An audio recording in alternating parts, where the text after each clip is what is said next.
Hey, everybody. Welcome back to the Comedy Castle podcast. I'm your host, Joel Fragamini. Going to tell you what's going on this week in Mark Ridley's Comedy Castle. It is Christmas week, but there are shows. So we'll talk about those here in just a minute with my guest, Matt Holt. He's our headliner. So we'll get to Matt, and I guess we'll just talk about his shows because those are the only shows this week. The 26th and 27th, we have two shows each night with Matt at 7:15 p.m. and 9:45 p.m. on Friday, December 26th, and Saturday, December 27th. 7 p.m. and 9:30, those are your show times on Saturday night. If you want to come see Matt, Matt has not been in our club in over 6 years. So before the pandemic was the last time we saw Matt Holt at the club. We do a lot of catching up in this interview, too. It's fun. We'll get into that a little more in a second. Just want to make a couple of quick notes. Jason Jamerson last week, great job, dude. We had him on the show. He was funny on here. He talked about a lot of those same things on stage, but it just a great act. Super friendly guy. He gets better every single time he headlines the club.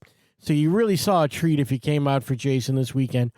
And shout out to Dustin Cole from The Pier, who I thought I had never met. And he goes, we did a one-nighter 16 years ago. I said, I had no idea, but good to get reacquainted with Dustin.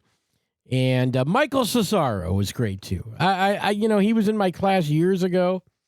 And I'm not sure how many Comedy Castle appearances he's made on the weekend at this point, but he did a great job. I mean, these guys just keep getting better. You got to do shows, guys. I'm so proud of my students. Michael, I'm proud of you. You're doing a great job. Hire Michael. You got a comedy show. You need somebody funny. You need somebody who's clean. I don't know if he's completely clean or mostly clean, but he's likable. He's friendly. I really love Michael, as the audience did this past weekend.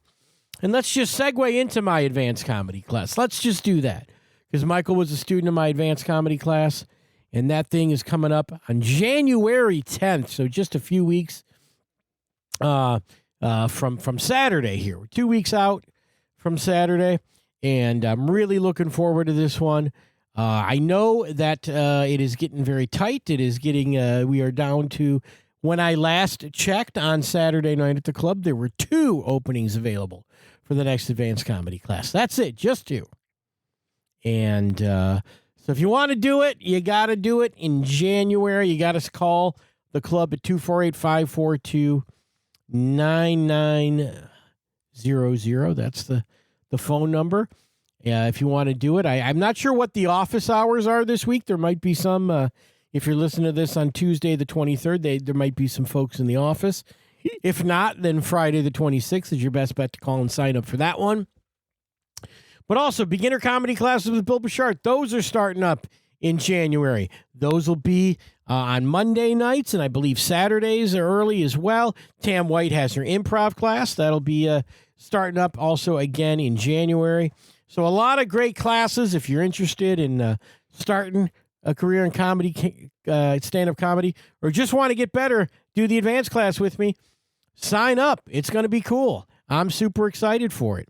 I should also mention that New Year's Eve with Nate Armbruster is next Wednesday, of course, the 31st. So if you want to come see Nate Armbruster on New Year's Eve. New Year's Eve, super fun. 7:30 and 10:30 are the shows. If you go to the late show, you will get a champagne split, and you'll get to ring in the new year. And Mark Ridley's Comedy Castle. We play Auld Lang Syne. We count down. We do the countdown, the whole thing. Everything you want out of New Year's Eve, you'll get. And in a terrific show with Nate Armbruster. Hopefully we'll have Nate on next week. I can't guarantee that with everybody's holiday schedule, but we're going to try for it. But let's get into this Matt Holt interview. Matt has moved around. I knew Matt best when he was a Michigan comic, but he's moved around. He'll tell us where he's been and where he's at now and what brings him back to Mark Ridley's Comedy Castle all this time, what he misses about Michigan, and what you can bring him as a gift this weekend. There you go. There's a little tease for what's going on here. He'll tell you about his time on the Bob and Tom show and how that helped his career, because he was coming out of Indianapolis. That's where he started his career. He'll tell us about that. We talk about our love of Bruce Springsteen, and Matt has seen more shows than me. I found that out. was very disappointed in that. No, that's great. I was late on going to Bruce. I've loved Bruce for 35 years, but only started going more than that, 45 years probably now. I don't even know. And he tells a story about Big B Coffee that killed me. His story about, he's got a couple of really funny anecdotes in here. I don't know if these show up on stage. I don't know. But he was briefly in the pocket of Big Coffee or medium coffee, I guess. And as it comes to Big B Coffee, you'll hear about that and what happens when the private show goes wrong, the work function. Matt's got a great story about that, too. Matt's just a great guy. You can hang out with Matt. You can talk to him all night. I'm planning on doing that this weekend while he's there. But when he's on stage, it's the same thing. He's fun to hang out with. He's fun to listen to. You're really going to have a great time with Matt. Bring the family out. I don't know if it's squeaky clean, but you'll have a good time. Grandma's heard dick jokes. Come on. She's a grandma, for God's sakes. I don't know. Matt Holt, let's throw it to him, and I'll be back after to talk to you a little bit more. Here's Matt.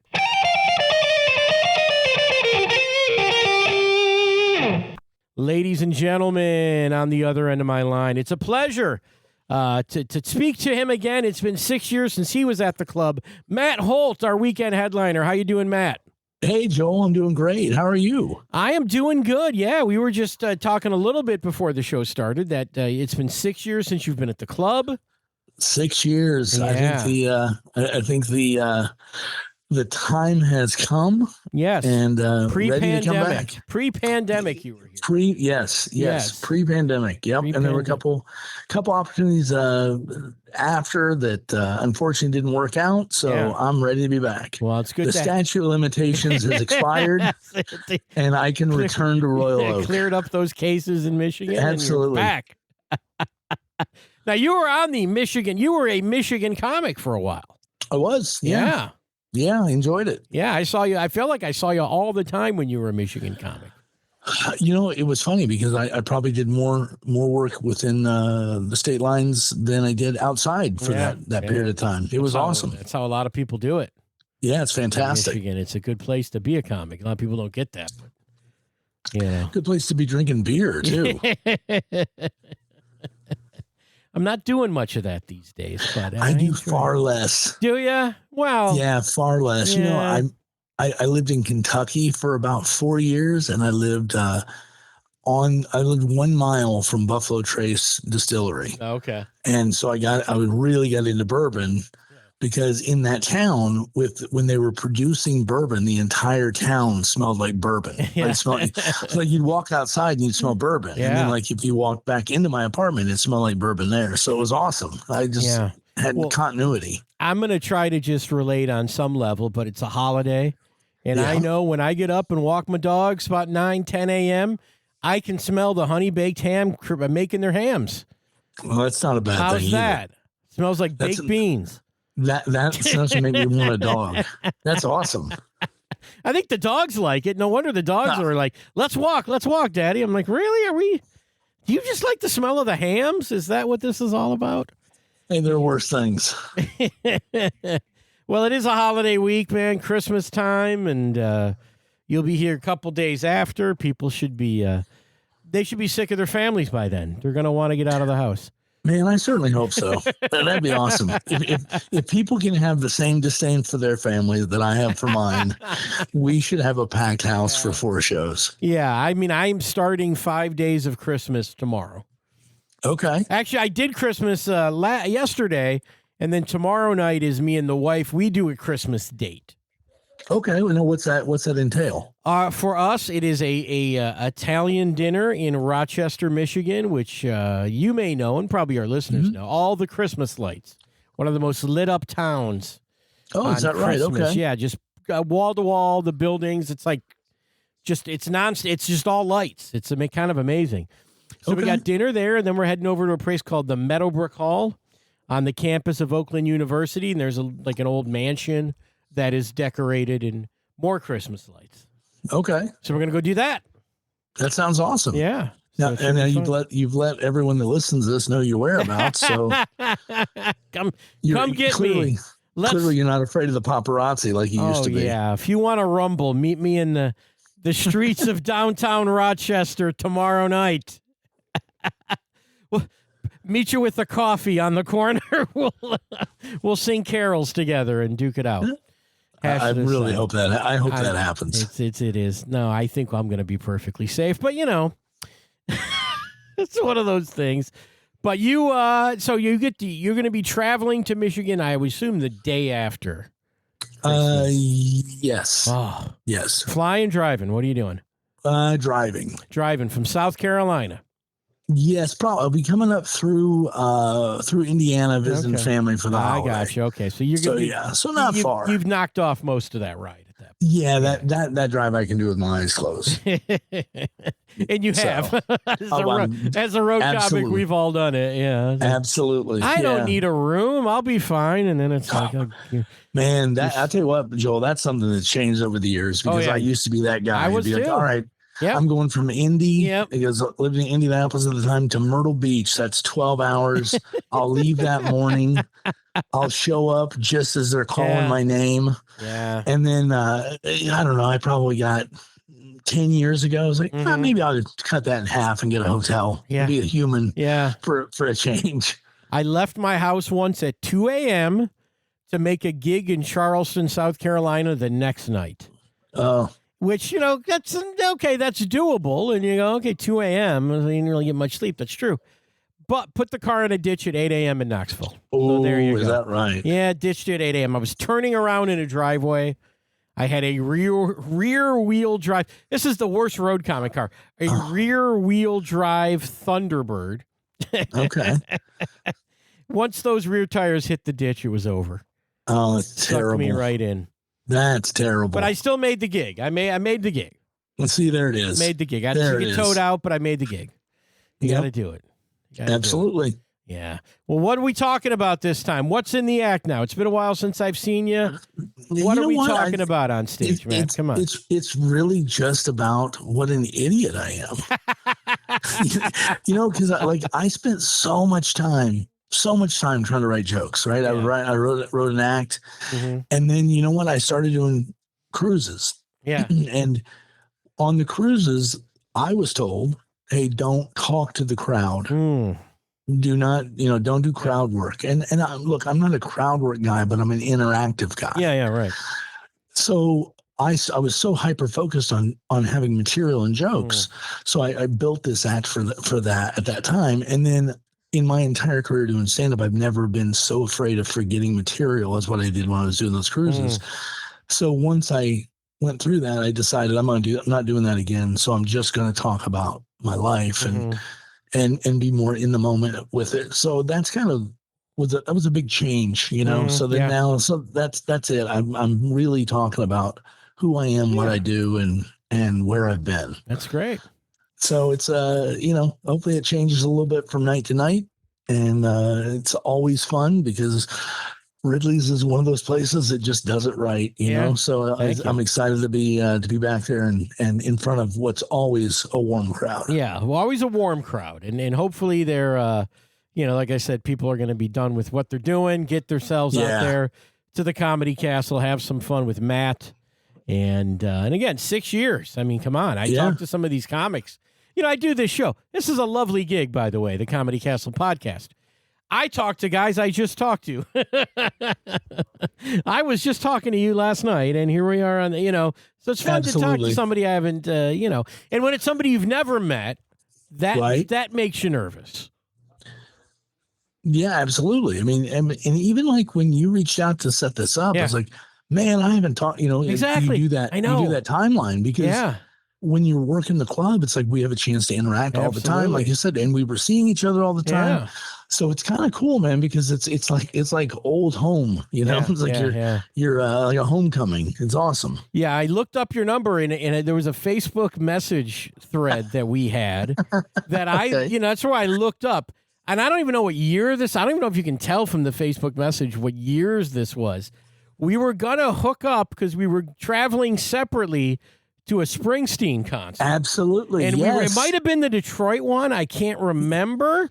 Because I go to so many, they get confused in my mind. No, same. I think it might have been the Detroit one, and it was, or it might have been the Cleveland one. It could have been that one. Because I remember the 16. If it was the 16, but that seems so long ago. That was 16. A river tour. Yeah, could that have been it? God damn, it's almost 10 years. I'd have been in the area at the time. And then, and it was just like, hey, meet me here. Here's my number, and we'll call. That's right. And I don't think we ever got together. I don't think we did. And I know I went to the show. Yeah. Your number is higher than mine. Your Bruce number is higher than mine. Yeah, I'm 17 or something, so I'm not. Oh, well, okay. I'm not crazy. I'm 40. Okay. Oh, you're 40? Oh, then but I only started in 12. Okay. First show I saw was in 12, so I'm doing pretty good for starting in 12. But I'll tell you a story. When I started dating my girlfriend, she was born and raised in New Jersey. Oh, there you go. And she's a fan. Mm-hmm. And we so one year we got tickets to this festival in Asbury Park. And it's called See Here Now. Yeah, that was last summer. Yeah, I know about that one. Yeah. So 3 years ago we started going. Mm-hmm. So 3 years ago we saw Smashing Pumpkins and I can't remember the other band. Yeah. But another band, they were the headlining bands, and we saw these others. It was great. And then we thought, man, how cool would it be? We'll go to these after parties at the Stone Pony and the Wonder Bar, and maybe Bruce will show up. Sure. So we go, and he doesn't. Like Run DMC showed up, which was cool.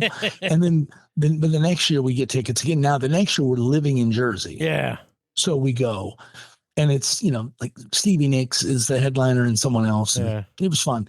So the 1 year that we don't get tickets is the year that Bruce is headlining. And he's all over Asbury Park that weekend. He's doing all these one-up pop-up shows. He's getting on stage with other bands. And then as a fanatic now, he then puts on the set list of a lifetime. So he said it was one of the best shows he ever did. He's saying that, not just the fans, but And we are just trying to reconcile that in our brain. The 1 year we don't go, is the year that we were shooting for the entire time. Right. But I do remember us trying to hook up for that. Yeah, we were trying to hook up, but I don't know why we didn't. But hey, when you're traveling you never know with those, especially because I'm on the floor a lot of times, and I don't know if I'm going in early. Right. When they do the number, actually, they don't even really do the number anymore. But when they did that, and if they drew, you got a random number for the audience that didn't understand this. Right. And if they chose your number, if you had a floor ticket, you could be number one randomly without having to get there real early. And then they put you right on, you'd have your elbows on the stage, essentially. And, so there'll be times maybe where I got a low number. I can't remember which show was which, but I had pretty close a couple times. Yeah. Never got one. I think I was like 15 once. I saw 3 or 4 from real up close. Yeah, I saw St. Louis. I saw the big show in St. Louis. Whatever year, I think it was the Magic Tour. Sure, that's a famous one. 18, and was right up against the stage, right in front of Clarence and Nils. The entire night. You do that. It was awesome. You do that at Bruce. Sometimes you watch from Steve's side. Sometimes you watch from the Nils side.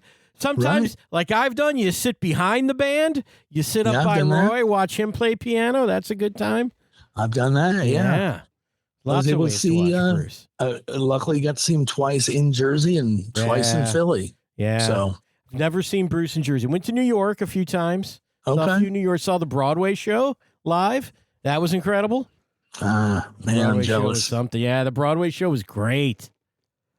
Amazing. So jealous. Yeah. I was in New York City doing a program, and the show was going, and I went to look for tickets, and the tickets were just more than I was willing to spend. Oh, and I was like, I just want to, but I can't. I just can't do it. And I regret it. It was 17, I think, when he kicked that off. I went in December of 17, and I think I'm still paying for those tickets. So it was that sounds right. That sounds right. Worth it though, man. Worth it. Absolutely, man. All right. So tell me about your comedy career for people that don't know you. I think it's the first time on this show, When'd you Yeah, start? Where'd you get going at? What made you known? What put you on the map? man. Well, let's see. Prior to tonight, I would have said this show. Um, no, It I takes you right off started the in I started in '99. Okay. Is when I started off in Indianapolis, and I was something I always wanted to do, and like a lot of us, I hit the open mic for the first time, and did well enough to show my face again.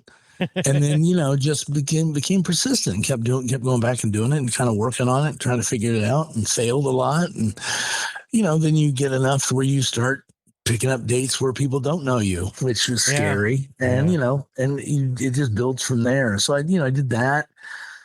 Man, and then just started hitting the road. And you did Bob better. and Tom as well, coming out of Indy. Yeah, that's a big thing for comics. Did a lot of Bob and Tom. That's great. Probably just the 3 or 4 years pre-pandemic, I was doing a lot of I was a regular guest host and a pretty regular visitor. So that was a huge thing. Yeah. It put me in front of a lot of people, and that was really good. And then I got involved with a comedy record label for a few years, and then launched a podcast network that ran for a couple years. Yeah. In fact, I produced and created a podcast with someone who's coming up on the calendar as well. I produced Stuart Huff's podcast. Okay, yeah. And we did that for 4 seasons, had a lot of success with that, and had a good time doing it. So, it's one of those cool things. Comedy drops you in front of so many different people. Yeah. And it's weird because it kind of takes a conversation like this where you look back and go, oh my God, yeah, I forgot that happened.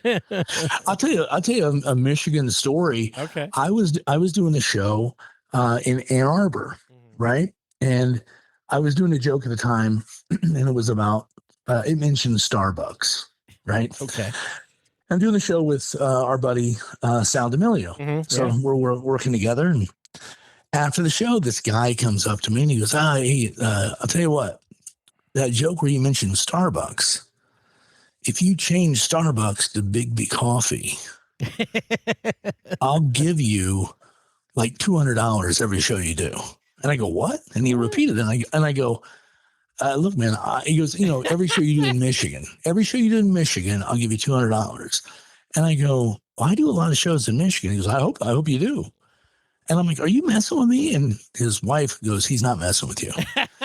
And I go, so then I become the pragmatic comic. I'm like, well, how would I get the money? Like, how would you know? Yeah, he goes, I'll like PayPal you or Venmo you or whatever. I go, how would you know that I did the joke? And he goes, I'll just trust you. Wow. And I'm like, okay. So then I go home, go back to the hotel from the gig, and I'm thinking about this. And I tell Sal, and Sal's like, do it. Sal. So I send the guy a text. I go, just to make sure, I have 4 remaining shows this week. Yeah. And he texts back, yeah, that's $800. I'm like, okay. And then next week I'm in Port Huron, and that's 3 shows, $600. Okay. So I did it. I went and changed it. Because, look, I can be bought. Right. Some of those gigs, you probably doubled your money in. Or more. I mean, come on, or more. Some of the one-nighters that are floating around the thumb. Yeah. Suddenly that's the what's the Irish pub over in the Port Huron side. Sure, yeah, Suddenly I remember that place. They still, they might have stopped doing shows. They did shows until fairly recently, I think. Yeah.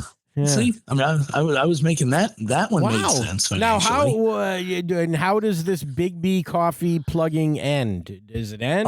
So I did the show. I did those for a while, and consistently they made good on the promise. They were very good to me. They hired me to come in and do. Let me tell you how it ends, and I'll go back to the story. So I do it from, let's say that was October through, I want to say April. Wow. So pretty good run. Yeah, absolutely. 6 months. Forget about it. Yeah. 6 months. And then finally they reached out and said, hey, look, we really love what you're doing, but this is kind of coming out of our personal budget. And I was like, hey, no worries. And they were like apologetic to me. Like, sorry, we got to stop. Yeah. Are sorry you for the me? thousands of dollars we gave you. It's like I'm playing with house money here. Yeah. So, and then every once in a while I'd poke around. I'd send a message going, hey, you kind of want to do that? Because, we can't leave anything alone as comics. Yeah. But so one of the perks of it was, because I said to the guy, I go, hey, instead of doing that, why don't you just let me do your company party? Because, well, we can talk about that. Mm-hmm. So he hires me to come in and do their company holiday party. So I get there and he goes, I want to do something a little different. He goes, I want you to go up. I'm going to introduce you as one of the new higher ups within the company. Oh. One of the new VPs. He goes, and I want you to scare these people. He goes, and then after about 15 minutes, then go ahead and do like 10 minutes of stand up. And I go, this is not going to go well. Right. Yeah. Right. And he goes, no, it'll be fine. It'll be fine. It'll be fine. So he gets up and he introduces me as the new VP of direction or whatever it was. I forget the title. And I have a corporate background, so I can play this, Yeah. You know the guy you're being asked to play. Yes. So I get up. Yeah. I'm immediately over the top. And I'm saying things like, what we're going to start doing is we're starting a new program that I call Roundup. I said, let's say that a customer comes in and their coffee is $5.61. Well, we're going to charge them $6. And then that money will go aside. And this woman gets very bristled in the crowd. And I was like, ma'am, what is your name? And she says her name. I said, what department are you in? And she goes, I'm in accounting. Oh. And I was like, well, I'm going to ask you to just go along. All right. Because so I say that. And then I said something about we were going to give people a discount. It was a hipster discount if we had a customer that was wearing a fedora or had a chain wallet that would talk to us about their vinyl collection while we were making their coffee. So I'm doing all these different things, and they are very uncomfortable. Yeah. Like they're not, they're not, they don't think it's a joke. And then finally I have to go, oh, by the way, no, that's not real. My name is Matt. I'm a comic. And then I try to do 10 minutes of making these people laugh after they've gone through severe shock. After they hate your guts, now you got to make them laugh. And I go over to him. He goes, that was great. I go, no one was laughing. He goes, yeah, because it worked. He goes, it worked perfectly. Like you did that perfectly. He goes, it was amazing. Oh. And, look, you've been in this a long time. You've done those private events. Sure. And they don't go well. Yeah. Like, it's one person's idea that goes, this would be really fun. And nobody else thinks it's fun. No, not one person. No, yeah. I did a party one time. It was for an electric company, and I did a radio show. I had a radio show at the time, and it was the parent company of the radio station. Okay. Yeah. So they come on and do this party. So me and another comic, Jeff Bodart. Yeah, I know Jeff. We go to the show together. We were co-hosts of this radio show. And they had an award ceremony before we got there. They invited us to the dinner and the performance, but not anything before. So there was already this event that had taken place that we weren't privy to. And, Jeff goes up and does his set. He brings me up. And it's not going well. Like, people are not into it at all. And I look over and there's a group sitting at a table. And there's a piece of cardboard in front of the table leaning on the floor, and it looked like you've seen the movie Happy Gilmore. Okay. Like when he got those checks when he would win the golf tournament, those big checks. Yeah, it was about that size. Okay, right? And it said something like Jim Thompson, lineman, blah blah blah, energy company. Okay. Right. Yeah. So I'm in the weeds. I'm dying. I'm not getting laughs. And I'm just trying to reach for anything, and I look over and I see that card, that sign, and I go, well, look. I'm not trying to tell you guys how to run your company, but one of the reasons why you're probably struggling financially is you're wasting a lot of money on office supplies. I said, that business card is ridiculous. It's just, and I'm like, look, it's enormous and no one's laughing. And I go, it's just, look, it's none of my business, but this is crazy. And then I go over and I pick it up and I'm holding it up, shaking it. We can agree this is too much, right? And I'm shaking it. I'm getting the cut sign from someone in the front. Throat slash. So I end the bit, and then I got like 10 minutes to go. I close very mediocrely. I walk off stage. The bartender is sitting there, has a drink waiting for me. Yeah. And I go, man, That was rough. And this guy walks up and goes, man, you guys were great. I mean, did you watch that? There was nothing great about what just happened. He goes, no, that was awesome. He goes, what you guys didn't know is there was an award ceremony before you guys went up. And Jim, he got electrocuted this year and died on the job. And the company created a scholarship in his memory and presented it to his family. And that was the placard for it. And I'm like, are you kidding me? Like, they're paying me. They're not going to let me out of here. I'm going to lose the radio show, all this stuff. And, you think you walk out of that, Joel, and you're like, you know what? I'm not doing that again. And you're like, well, how much is it? Oh, yeah, I can do that. I can do that. Poor Jim. Yeah. Yeah. Rest his soul. Electrocuted and then insulted at the company party. Oh, my God. Yeah. Unknowingly, but, unknowingly. You didn't know. But yeah. Those are fun times. Yeah, that's great. Well, hey, listen, I think one of the things, because you talk about the corporate show, because that's the money show. But whenever you get the club weekend, that's the fun week. That's the thing you really look forward to doing. Absolutely. Because it's going to be fun. It's going to be people there to see comedy. It's energy. People there to have a good time. Absolutely. And it's when you go to a place that's run right. Oh, yeah. That's the thing. And I always tell people, look, it really matters. Yeah. You go to a place that does it well. And quite honestly, Ridley's is one of the best in the country. And that's not exaggeration. It's real. Yeah.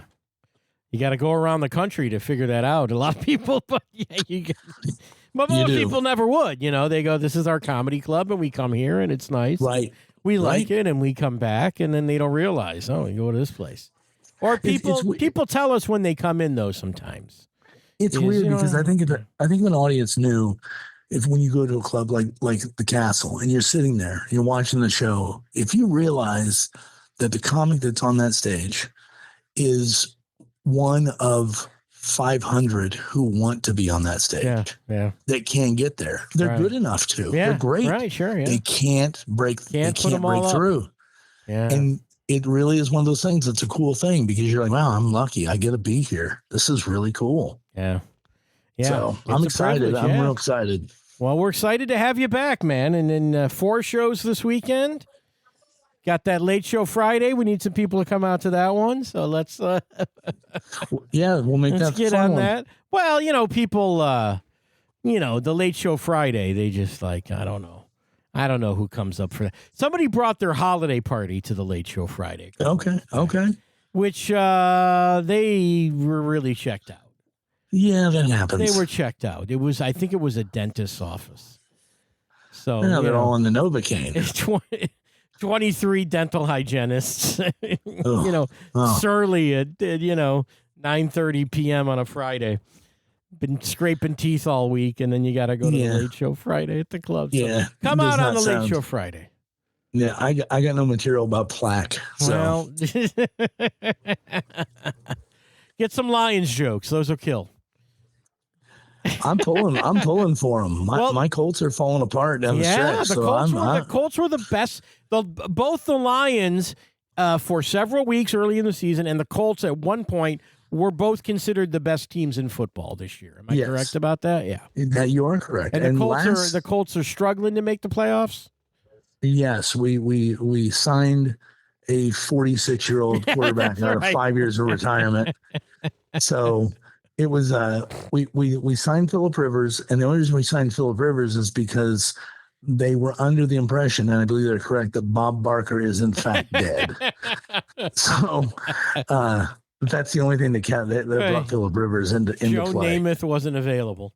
Yeah, exactly. So but I will say, last season, my hope, I really wanted to see the Lions and the Bills in the Super Bowl. Yeah, that's what I was hoping for. Would have been great. And this season, there's still a shot as we record this, but it's kind of a long shot. But we'll be there. We'll be there. We'll play all the downs. That's the thing about the Lions. They played all they played all the downs this past week. It didn't go their way, but they were playing. Well, I'm excited to get back. I'm excited to see that. Yeah, well, it'll be fun to see you, man. We'll do some more catching up over this weekend. Yeah, You and looking I. forward to it. Yeah, man. And It yeah, should be good. everyone listen, please come out to the shows. Yes. We're gonna have a blast. Come see I'm Matt. really looking forward to seeing the old haunt. I can't wait. It's great. It's great to have you out and enjoy some Michigan. Enjoy some. Head out to Rochester if you want to see some lights while you're here. If you've never done that, I recommend that. Yeah, if anyone's out there listening, come out. Bring me craft beer. Craft beer. Yeah, bring it from any place in Michigan. Bring it. Rochester Mills. I'll tell you right now. Rochester Mills. Okay, yeah. I'll tell you right now. Those of you listening, Rochester Mills, every year in the winter, they put out the 12 Days of Milkshake Stout, and I'm telling you, it was a search. It was like a scavenger hunt to find these rare. You can't just go to because they have a brewery you can go to. Yeah, but it's not there. Oh, you can get it there. You could get it there, but then the hunt was finding it out in the retail world. It was always great. It was always awesome. So anyone out there listening, you want to hook me up with a Christmas gift, please see me after the show, and I will be accepting craft beer from the state of Michigan. Craft beer for tips will work for craft beer. We'll joke for craft beer. Absolutely. Sounds like a plan, man. Hey, listen, happy holidays to you, Matt. And, same to you, Joel. And it was a real fun talking to you again, man. I laughed my ass off. You had great stories. I appreciate that. I appreciate it. And listen, I'll let people in. I go, Matt, you got any good stories? I don't know. And listen, he's sitting on all these. Well, plus I know Joel is a hard nut to crack. So, well, he'll have many more great stories for us this weekend, Matt. Hey, thanks for talking, bud. We'll see you this weekend, bud. Can't wait to see you, Joel. Everyone come out and let's have some fun. All right, bud. Take care, Matt. Later. Thanks. All right. Well, Matt, thank you so much. That was a great talk, man. You heard me laughing. That was not phony. That was not me blowing smoke up his ass. He has some great stories. Matt's had a fun life, man. And he's a great comic. It's great to have him back on stage after 6 years. As you heard, the pandemic got in the way. He had some physical ailments that prevented him from making his bookings. But darn it, he's coming this weekend. So come see Matt Holt. You hear about my Christmas plans. Yeah, meet me in Rochester. That'll be fun. Looking forward to that one, and everyone have a great holiday. I want to just a special shout out. Happy Hanukkah, happy Christmas, happy Kwanzaa, happy New Year. If there's no show next week, but I'm going to try to get Nate on the line here next week because he's one of my faves too. And just very happy, very pleased. Spend it with your family. Enjoy that. Come see some comedy the night after or the weekend after with Matt Holt. And we'd love to see you at Mark Ridley's Comedy Castle. From everybody at Mark Ridley's Comedy Castle, happy holidays to you. We'll catch you next week. All right, bye-bye.